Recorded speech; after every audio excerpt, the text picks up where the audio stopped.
Hey everyone, thank you for tuning in to another Culture Cast. We confiscated Paul Testa's office to shoot a little segment that we want to talk about today. Max and I recently did the Spartan Race, something that I've always wanted to do. Been a little scared of for a couple years, but then I just tried to always find a reason not to do it, which was kind of usually the weather.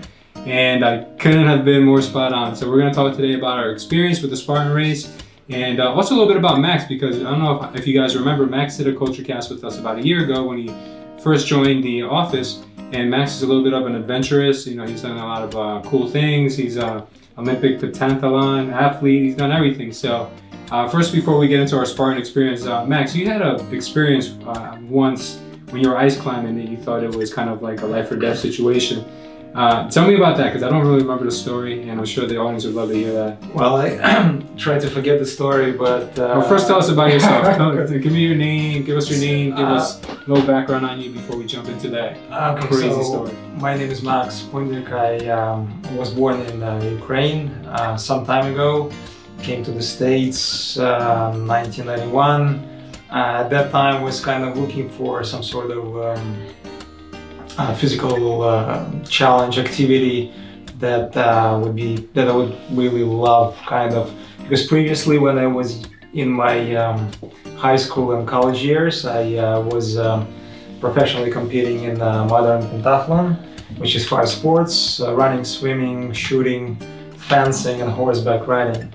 I was a member of the Ukrainian team for a couple of years, junior, but since I came to the United States, could not compete for the US team because required to wait for the citizenship, so on and so forth. So that kind of they disappeared. But as I said, I was looking for some activities, challenges, and I found climbing a little bit later in my life. But I was glad to find it. So rock climbing, which led into ice climbing, which led into alpine climbing, and traveling around the world. I've been to Alaska, Mexico, Bolivia, Peru, French Alps, Swiss Alps, Nepal. I traveled throughout the US as well. So this gives me more than just physical activities, more of a cultural, and like it's everything. Life-changing. I like the, I guess I'm an adrenaline junkie, if it's called. If that's what it is. That's what it is. But yeah, so there was one really bad situation up on the mountain on the border of Canada and the US, where me and my friend, we stuck. Tell us how the day started. Why did you end up going there? What was the story behind it? Well, we planned this trip for some time, and as always, I try to have international trips once a year or maybe twice a year. So this one was a few years ago, and obviously training is very important during these trips. So we train hard. We practice, so we went there. There were 2 objectives. One was Mount Baker ice climbing route, and another one was rock climbing, doing a mountain called Dragon Peak via a certain rock climbing. Like there are like different levels of difficulty climbing mountains.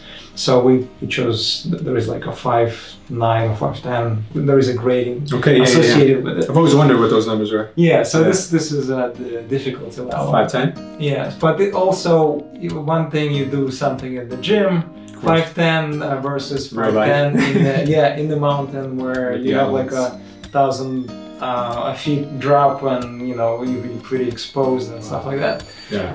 And nothing, just a couple of anchors that kind of holds you. Mm-hmm. So specifically with that trip, everything was fine. We had like a base camp on the bottom of the mountain. The mountain is not that high because it was a rock climbing trip. So we parked there. We camped there overnight. Early in the morning, we checked the weather. Looks beautiful, nice.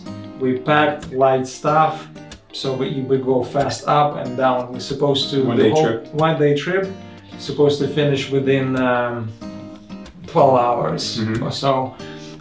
Started early, sunrise, like 6 o'clock in the morning. Went up around closer to the top of the mountain, maybe 2/3 to the mountain. We realized that the bad weather is coming. So the clouds, a lot of clouds, dark ones.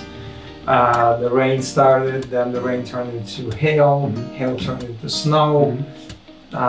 Really bad winds. So all the mountain got covered with ice. On top of ice, you have snow, and that was really scary. We number one, we didn't take anything warm weather-wise, which I could relate to. I'm gonna step and relate to the Spartan Race, which we did with those later. But that was also somewhat similar. Nothing, nothing thick, nothing that warm. But at the same time, on top of it, there was really no protection to secure our climb. Meaning, if I fall, the protection that I put in the crack of the mountain will not hold my fall. So I will pretty much go down. Why was that? All the way. Because of the ice, because snow, of the slippery everything condition? because of the condition. When you first saw the clouds, did you guys think, hey, let's hurry our climb and come back down, or let's go back now? What was your thought process at that point? So the thought process was we have to hurry up because there was no way down. We already did 2/3 of the mountain. Oh, so you wanted to keep going up? We have to go keep up because the rappelling is going down in climbing. So the rappel route is not the same route you take. Okay. You have to walk a little bit off the mountain, and then there are like certain places where you rappel. You put the rope around the rope, actually the rings, and you go down. You rappel down. So that was the bottom line is that instead of 12 hours, it took us close to 30 hours to climb that mountain. And at some points we were thinking, okay, maybe we should stay here and just wait for the storm to pass. On the side of the rock? Yeah, on the side of the rock, and pretty much on the ledge like this, like 1 foot ledge standing. But I decided I'm gonna keep my fingers and toes. I don't wanna, have any frostbites or anything like that. So we decided slowly but surely just go every, 20 feet or so, and then rest, and then just be super careful. Wow. So no sleep, not much food, not much water. With a jacket like this? A little more professional, but still it was pretty hard. Got it. So when you guys finally made it, did you guys rappel down, or did you guys get in touch with a team to bring you guys down, or what did you do? Well, actually, there were a group in front of us, and they started earlier, and they later on we found out that they had really bad problems, difficulty rappelling down because the ropes that you rappel, they got frozen. They turned into wires pretty much. But anyway, they made it close to 11 o'clock at night, and they were worried about us because they saw us from the top. And they didn't see you for a long time after that. And then they were worried. So when we came, they're like, oh, okay, thank God you're here, because we would have called, helicopter rescue or somebody 30 hours rescue. Later. Yeah, because we knew that you were there. Yeah. So that was. They gave you some time. They gave you enough time to get up there. But it's not so easy to organize rescue. It takes time. It takes money or whatever it is. And, but we made it. It was tough. It was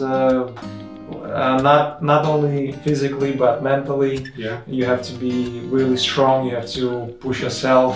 You have to you have to tell yourself that you can make it. push kind of, because it was a life and death. So at no point was there like, oh my God, I'm gonna die in this mountain? Did that even cross your mind? That was actually, Yeah? The thought was there because it was real. That It was was just- real instead of like, okay, what if I fall from here? Mhm. No, like you make one Bad wrong move, that's it, you die. Yeah. Like if you go down, you don't see the ground. How was your buddy holding up? He was okay. He was really supportive and was good, good. and we tried to encourage each other. We tried to push, kind Nice.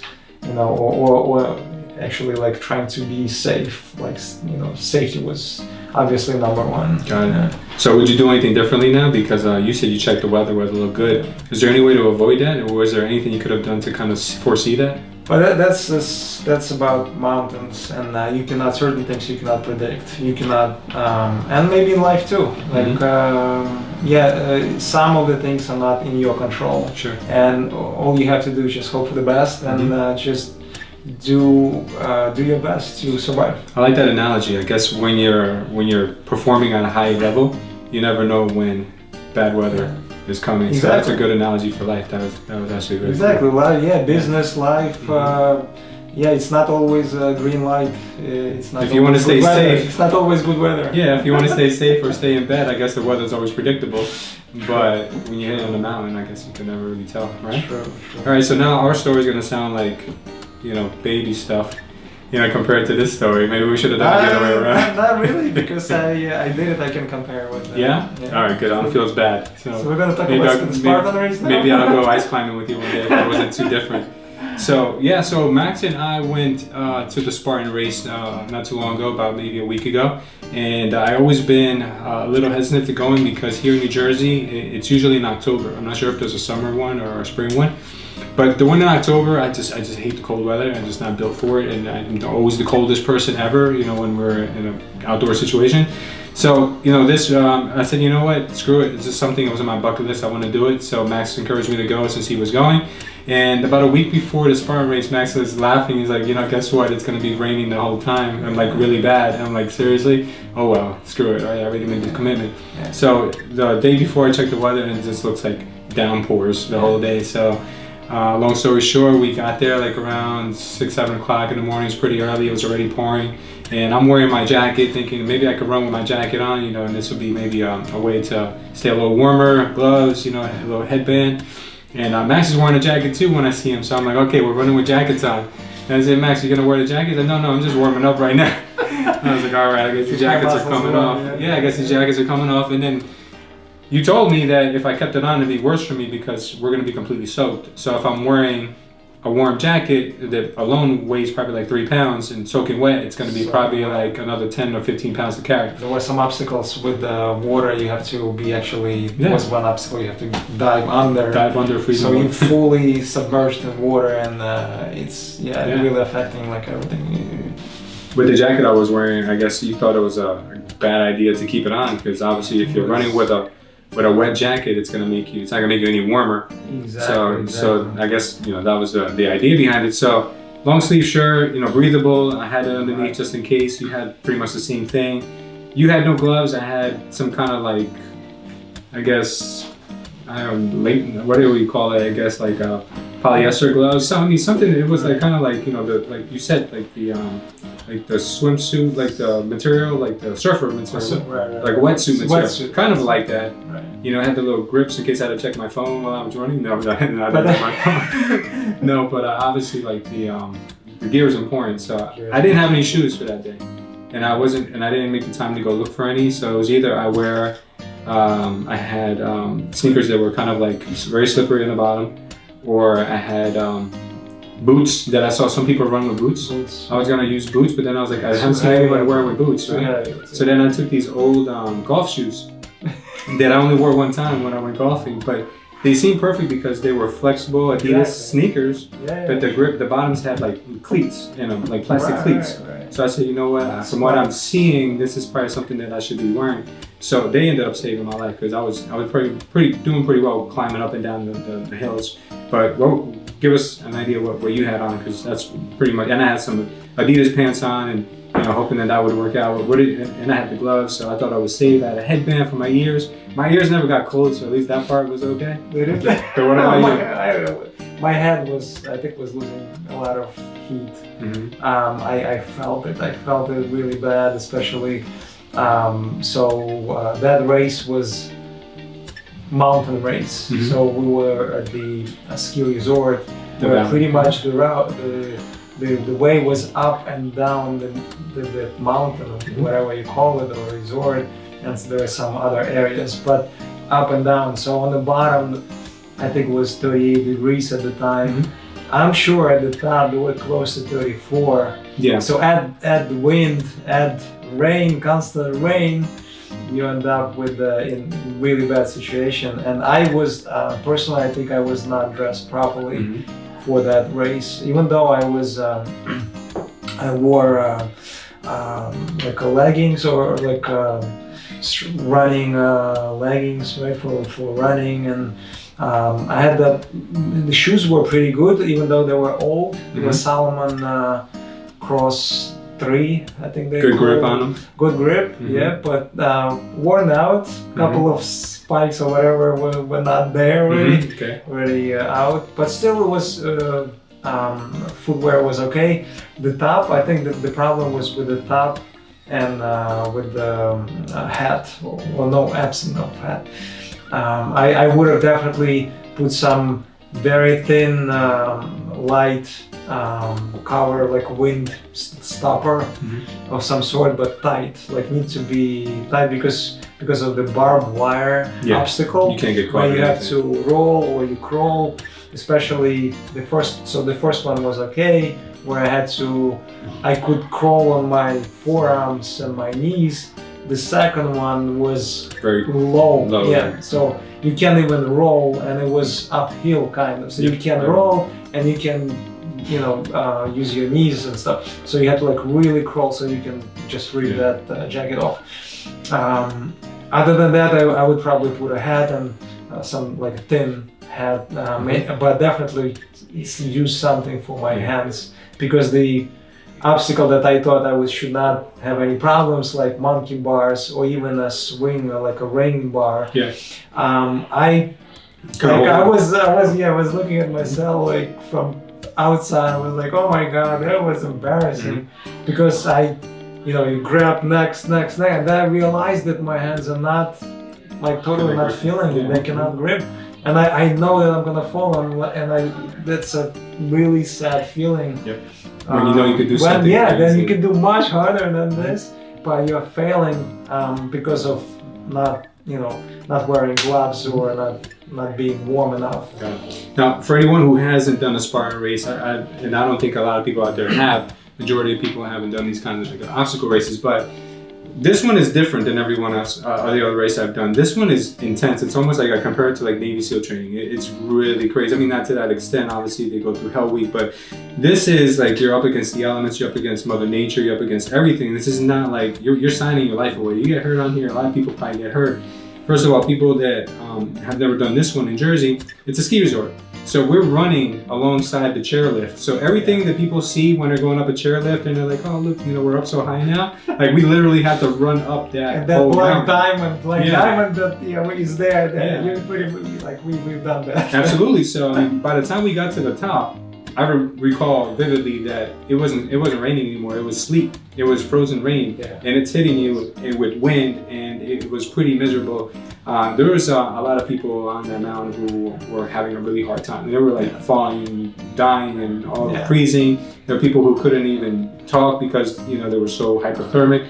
So like we knew we were going to be cold, and I thought that they were going to cancel the water obstacles because it was so cold that day. I thought they'd have like some mercy for us, but they literally said if you don't do the water obstacle, you're disqualified from the race. Right. So I was like, wow, there is no option. And to be honest with you, diving in the water wasn't even that cold. It actually warmed me up a little bit because it was warmer than the. I think the water was. No, you're right. It's when we got out. A lot of people actually after the race they ask me, my friends, they ask you how was that water obstacle. I'm like, I don't like. It wasn't bad. I remember that it was bad. It was like I was in and out. Yeah. But you're right. Like it was afterwards when you go up the hill, up on top where you get hit with wind and rain and everything, and you're running, you're losing heat non-stop, and it continues for a long time. Yeah. So this was really intense. So the reason we're talking about this today is because this was one of the most intense things I ever had to do in my life. There was a point on the mountain where I said, I'm halfway through this race. This was an 8.4 mile race, and going uphill and downhill and uphill and downhill, it was very challenging. It was like, it got to a point where I said, well, this is, I don't know if I'm going to survive. Like, I didn't know if I was going to make it off that mountain. I said, if I stop now, what are my options? I got to roll down the mountain, or like, someone's going to escort me down? Like, I didn't know. Yeah, so I mean, I got to a point where, like you said, like you're telling your body to do something, and your body is like, your mind is saying it, but your body is not listening. Like, I would say, like, okay, now I got to jump over this log, and I would have a hard time like doing it. I was like, oh my God, it's not really functioning. Then the cramps set in. I don't know if you got cramps. I did at the end, or close to the end. It was horrible. I couldn't actually. So that was another actually thing that I would change for that race. I would definitely bring something with me, maybe a gel of some sort with caffeine, or maybe some sweet, some sugar, like glucose. Like my body was like desperately needed for that. Also, I tried some water, which they offered on the way. And I don't there were stations. I tried it. The water was so cold I couldn't swallow. I was like, no. So that was, I was losing water. I was losing sugar in my body. I'm not that fat, so there was nothing like to get energy from. So when that cramps set in, actually there is a good, they suggested to use mustard. Just a mustard, bring with you mustard packs. Just regular, go Whole Foods, I prefer, or other places, grab a mustard pack. It actually helps to eliminate cramps. Really? Mustard? Like right away. Wow. I don't know how and why, but does it matter if it's spicy, or does it have to be honey Dijon?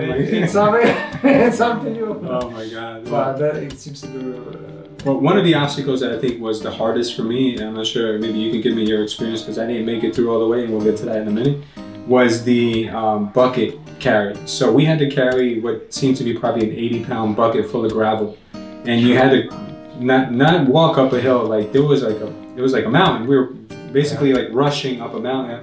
And the reason why you're not walking with this thing is because you don't want to hold this any longer than you have to. So if you could like put a pep in your step, and you got people behind you, like you're doing it. There were times where I felt like my grip was going to give out, so you have to stop and reconvene and like get your body going. And I stopped at the top to gather my strength. But going down the mountain was harder than coming up, because going down the mountain, your lower back starts to give out because you're holding it like this, hunched over, because you're walking downhill and you're trying not to fall. So slippery too. There were people falling. So slippery, I fell twice. It's crazy. I mean, it's not a walk. Right? People don't understand. It's not like you're walking up a hill on a 30-degree angle. This was literally had to be, I would say, a 45 to 50-degree angle. Very steep up and steep down, and because of the weather also, you pretty much also like going up also slippery to go, and then going down it's one wrong step and off you go. And then you hear the noise of boom. You see. So once you hear the noise, you know that somebody fell. Because there were like a group of people going up, up and down. After that obstacle, that's where I kind of started not to have fun anymore. Not because the obstacle was so hard, but because that's when the cold really started to set in for me. And I started to run with my hands in my armpits to just stay a little warmer. Then I had someone tell me, hey man, there's no shame in like calling it, because hypothermia is a real thing. So I'd never been hypothermic in my life. I didn't know what it felt like, but I got to the one last barbed wire crawl. And after I got out of there, I just felt like, the cold got to a point where I couldn't even like move my hands anymore. There's no holding, there was no more obstacles that I could literally do. And I told the lady that was there, I was like, listen, I don't know if I'm too cold, but I can't even like really function. And luckily she was like, okay, well there's a pickup truck. And there was a pickup truck not too far. And I got in the pickup truck with the guy, and I felt bad. I was like, man, I don't want to get this guy's car dirty. Like I felt like, I'm a loser. I'm like the only one who can't finish this race. And I was like a little bit past halfway through the race. But there were literally people dropping like flies. I didn't know that. There was a guy in the back seat who couldn't even talk. The guy was like, you okay back there? And I turned around, there was a guy back there, and the guy was in a thermal blanket, And he couldn't even talk. He was shaking. Yeah. We picked up a 14-year-old boy who was like literally frostbitten and couldn't even talk. The poor guy. There was girls that were like this, jaws all shaking. There was a lot of people in bad shape. Yeah. And I felt like, okay, well, I don't feel so bad anymore because now there's like others like me. It wasn't just me. But I obviously couldn't find you because you were ahead of me, and I went down. And I'm looking for you at the end of the race, and I'm like, oh man, I hope Max made it, man. It was so bad. I couldn't, find you guys. Couldn't find your wife, and I didn't have my phone, so I kind of wandered in circles, and I just waited for, some sort of like place to like stay warm. And I got to the point where I guess I was shaking so much that someone felt bad for me, and they picked up a thermal blanket, and they're like, look, someone threw this on the floor. If you want, you can have it. I was like, oh, thank you. And that kept me warm for a little while. Yeah. And then I saw your wife, and then I saw you, and you were like in one piece. But you were like, oh, I got so much cramps. I got so much cramps. You were saying. Oh yeah. Yeah. You don't remember, do you? No, I was spaced out. Yeah. I've never seen you like that. Yeah. You're always composed. I was shaking. It was really bad. Bad. And going back to the bucket obstacle is later, a couple of days later, I look, I took a shower, I'm looking in the mirror, and like all my body is covered in bruises, like legs here, a little bit chest here. Like it's not only because of the bucket challenge, but I knew because of the bucket when every time I carried it, it was like here. And every time I rested, I put it, on one leg or the other, or I fell, or there were other obstacles. Sure. So I was like bruised up, and it's like a week later, I'm still like little pieces left, like bruises. It was brutal. It was. I was sleeping on the Spartan Race. I thought the Spartan Race was just a hyped up mud run, and it really wasn't. It's something all on its own. I'll never do that again. I'll never underestimate that race. But I encourage anyone who has goals for themselves, or someone who's wants to be challenged, take that race and then check the weather first. I don't recommend anyone run that in that kind of condition. In that weather, I wouldn't do it again. In that weather, but I definitely would do it again. It is a great race, and different obstacles which it's not like you can prepare to do only pull-ups. They hit all your muscles. You have to be great endurance. You have to be a runner. You have to be have do pull-ups. You have to have endurance in your legs. Everything. Yeah. So the whole body is well-rounded athlete kind of. Of course, and there's also, like you said, there's some hacks you can look into, like how to avoid cramps, how to stay warmer, what kind of shoes to wear. Gear is important. Yeah. I went in here thinking this was like a typical obstacle race. It's nothing like that. No, it's another level, and I'm glad I did it. Really interesting. I can't wait to do the next one, to be honest with you, but I'll definitely check the weather out because it's not fun. So your takeaways from the race, what did you learn about it? What did you learn about yourself, and how would you compare this to other things? Well, I don't like to compare exactly, but still, like compared to, let's say, mountains, it's different. It's in the mountains there is no race. You race against yourself. You're kind of with nature, with mountains, with your body, with your friend, if you're doing it in a group. Sure. Spartan Race or any other race of Mother, it's more of a sport where you compete against somebody else, and also with yourself as well. But still, it is a competition. Like you push yourself. Especially if you're competitive, you wanna pass that person in front of you. You wanna do better on the obstacles. Versus mountains, the main concern is your life, and and summit the mountain or not, depending on the conditions. But it's slightly different. Yeah. But I love both sides, so we'll see. Well, when I was running, at one point I was thinking to myself, this is a mental thing. Like being cold. I know there's guys that run barefooted in the snow, but I would try that. But I know a lot of stuff is mental. So while I'm running and I'm feeling cold, I was thinking to myself, like, this is just in your head. I was thinking about that David Goggins guy who ran like ultra marathons, and he's like, I'm dying, I'm cramping, I'm bleeding, but you still got more left in you. So I kept thinking that while I was running, but then I got to a point where like, okay, well, my mind says yes, but my body's just not is not on the same page. True. And I think what I took away from that is no matter how strong your mindset is, preparation still at the end of the day is equally as important. You understand? So I think and I underestimated what I was getting into. So in life, there's the same kind of thing. If you're jumping into something that you don't know about without any preparation, without any due diligence on what you're doing, you're eventually going to burn out, kind of like what happened to me. So preparation is important. Some people want to start at the top, and that's what I think I can compare this to, is that I took the Spartan Race as like just a typical another race, and it really isn't. It's its own thing. So preparation in the Spartan Race, preparation in business and life, I think is important, because you might get taken out in an ambulance. No, that I totally agree. And but at the same time, I think instead of watching other people, instead of thinking or sitting on the couch and admiring somebody, just get up and do it. And fail. Okay, don't do our race. Okay, start slow. You don't have to. You don't have to, try, kill yourself in cold or do 10-mile run with obstacles. Do something else. Do a smaller one. Mm-hmm. Do 5K in the stadium, or they have different programs. Sure. So check, people can check online and find the right one for them, and then slowly build to the harder one. Mm-hmm. Slowly realize, they can do it. They can run race at a time. Good. Did you book another one yet? Not yet? No, not yet, but we'll see. I still have to recover. Are you doing that Tough Mudder with Ed in the spring? I think so. I'm gonna do it. I think I'm gonna do, but I didn't register yet. That's like work for you, though. But we'll see. That's nothing. That's like a walk in the park for you. It's almost just like a warm up. But any race, I take any race serious. Mm-hmm. And I did train for that race. You did. I heard. I registered 2 months in advance. So it took me 2 months to prep. I did some, running, cardio, other, burpees, and many, other things too. So I'm gonna admit that the first time I even looked into the race was the night before, when you sent me the video on YouTube of what the obstacles look like.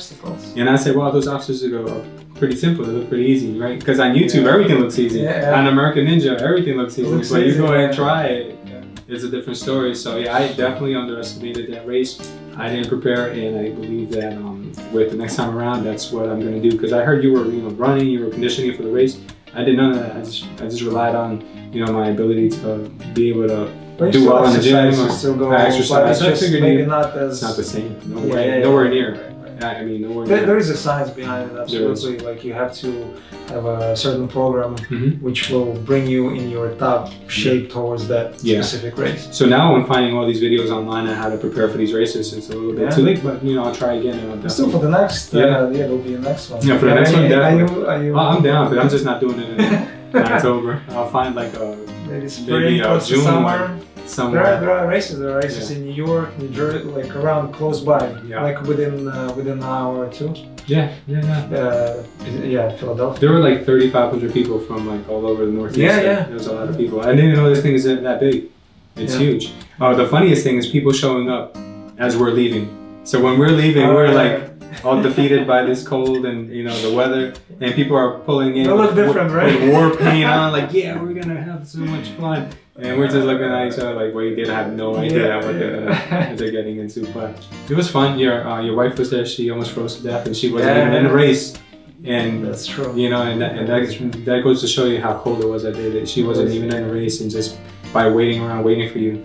They should have paid her to stand there instead of like the other way around. True. Because that was a miserable trip for her. It was. Yeah. What did it take you, like 3 hours? Was it? It was under. It was 250. 250. Yeah.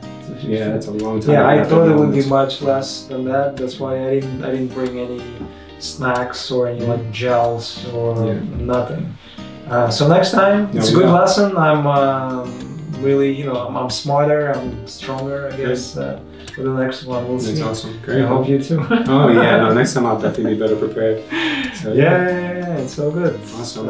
Race is always better than sitting at home or watching somebody do something. That's what I always say. Don't be discouraged. Don't be scared of anything. Just sign up. Do the what is it, Cardone style? Sign up first and then, you know. Commit now. Commit and figure it out later. First. Yeah, exactly, because then you know you have a deadline. People perform better with a deadline. So yeah, it's a deadline or it's a goal. If you follow your goals. Absolutely. Like, I mean, if you have a goal, you train towards that specific race. So that's what I did. That's why I signed up, because I was kind of I didn't have any trips, mountain trips this year. So I'm like, okay, I have to do something. Like, this race is perfect for this year. Yeah. So that's why I signed up, and I kept these 2 months or whatever time I had before the race. I stayed focused. I had my program and I trained. So same thing for other people. You know, have a goal, sign up for the race. Might not be 10 mile or a marathon. Do a 5K, do 1K, I don't know. Do anything. Do just, get off the couch. Just get up and tie your shoelaces with your sneakers. That's a good start. Yeah, you know? Anything. Yeah. So for those of you, those out there who don't know, you're also an investor. You're an artist. You're a real estate agent. You're like you're a Renaissance man almost, right? So you carry all this like mentality into all the things you do. Is that something that you feel like you do in everything? I try. Competitive nature. Yeah, mostly I compete with myself. I hate being lazy, being not prepared. I'm constantly trying to push myself. A conformist or not. Right. Something which is comfortable is not for me. I try to go outside of the comfort zone. Good. Even though it's hard, it could be embarrassing. I don't want to be a coward, you know. You know what I heard recently? If it scares you, lean in. If it scares you, then go after that. And that's what I. Now, there's still one thing that I haven't done and I think won't do anytime soon. That's skydiving. So. Skydiving? Yeah, I still can't. I haven't leaned into that yet. This summer, but I haven't leaned into that one yet. Yeah, I know. But I already fell from the mountains a couple of times. It felt like skydiving. That's your next. Is that your next thing? Like free basing? Base jumping. Free basing is something else. I think that's a different show altogether. Base jumping. No, that's a little, could be a little bit, too much. All right, too much. All right, well, we'll see. I can't wait for the next adventure, man. Yeah. So thank you for being here in our office at Culture Say. We really appreciate you having somebody of your caliber with us. We're learning from you. You're learning from us. So absolutely. I think this segment was important because not everything is always about work. You know, we're talking about health and fitness, and we're talking about like commitment to pushing yourself, and that's what this was like. And I feel like after I survived this race, I think like every other race is going to seem like pale in comparison. So it's good. True. I failed the first time, and there's no shame in that. As long as you try. The shame is never to try. Never try. Exactly. Yeah. So this was awesome. I thank you for that. Great. So any parting words for our audience? Besides tie your shoelaces? Yeah, tie your shoelaces. I like that. Get up and start slow. Don't have to be a marathon or anything like that. Just start slow and build to it and have fun. Yeah. That's the most important thing too. I had fun. Well, at least the first half of the race. Now we can laugh about it, right? We weren't laughing too much that day. We were kind of somber. But I had fun, and I left. And actually, I remember I was running, and towards the end, cramping, and I'm like laughing at myself, like. You couldn't even remember where you parked your car afterwards. Yeah, that was. Your brain wasn't working too well. Still, it was fun. Yeah. It was fun. So have fun and just push yourself a little harder. Awesome. All right, thank you, man. Appreciate it, Max. This is a great segment. All right, thank you guys for watching. Thank you. And if you're not following us yet, go ahead and follow us everywhere. We're on Instagram, Facebook as Culture Estate. I think we're going to have an Apple podcast show as well. So hopefully this will be one of our first, if not the first. And YouTube is especially a good place to find our resources. We have a lot of training, a lot of good also interviews with other people like Max. So follow us there as well, Culture Estate. And if you're thinking of getting your real estate license, you can also visit us at our website, www.culture.estate. Thank you guys for watching once again. Have a great day. And remember, tie your shoelaces.